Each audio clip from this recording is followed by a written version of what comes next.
Welcome back to another insightful session of Mentoring the Mentors, my lovely educators. In today's video, we're going to explore different teaching styles. We'll explore what all kinds of styles we can use in a classroom so that we can meet the diverse learning opportunities of the different students.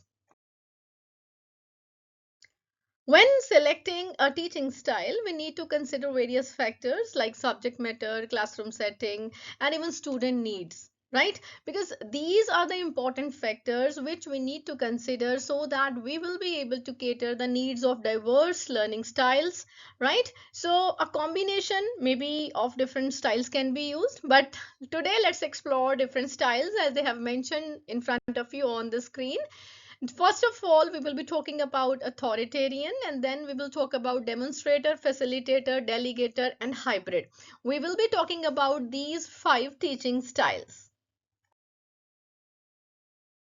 Let's take a deep dive into authoritarian teaching style. It's a method often associated with discipline, structure, and control. But is it effective in today's classroom? Let's find out, my dear educators.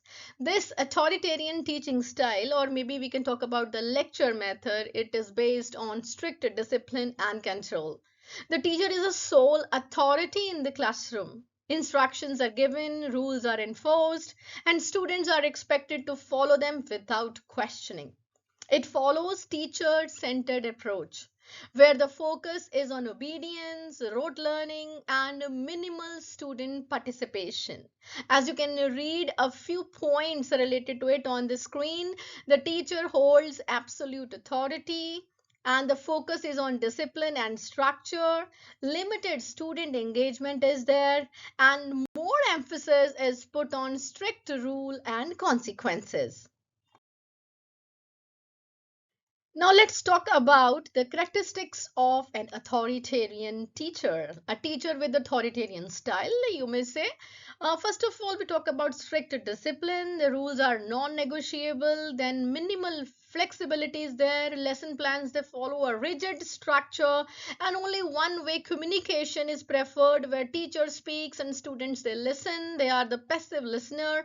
And punishment over encouragement, like there is a fear of consequences in this kind of teaching style. The students, they are afraid of punishments, that's why they complete their work, because they have to, they are afraid of punishment. If we talk about in today's scenario, there is no place, no scope for corporal punishment. There is a strict no for that.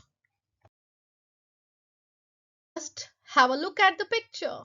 The students, they have some questions in their mind, and as usual there is a hand raise policy. The student raises the hand to ask the question, but the teacher doesn't allow any question, right? No questions, just follow the instructions. And finally the students, they understand like we need to memorize everything. There is no scope of questioning. It is one way teaching, right? So sounds intense, right? But does this method work in this modern classroom? If we talk about the advantages of this method, it ensures discipline and order. I do understand. It works well for the subjects that require memorization, and even it reduces classroom disruptions. But if we talk about disadvantages, there are many. It limits creativity, which is the need of the hour. We are talking about 21st century skills like critical thinking, creativity, collaboration, communication. There is no scope of these skills, and students may feel stressed or disengaged, and this hinders personal growth and problem solving skills. Well, strict discipline is essential. Education today is shifting towards student centered learning.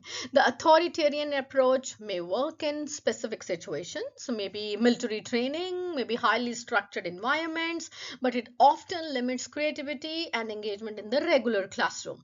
What is the need of the hour? A balanced approach where rules exist, but students are encouraged to think, question, and participate. That is more often more effective.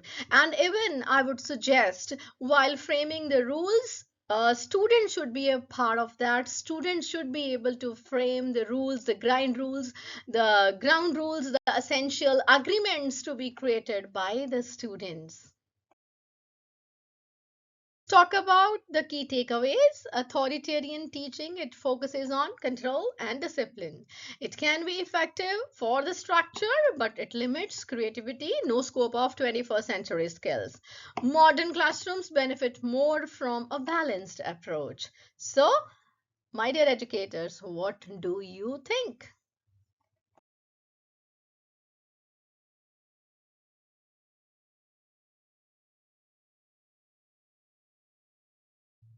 What are your thoughts on the authoritarian teaching style?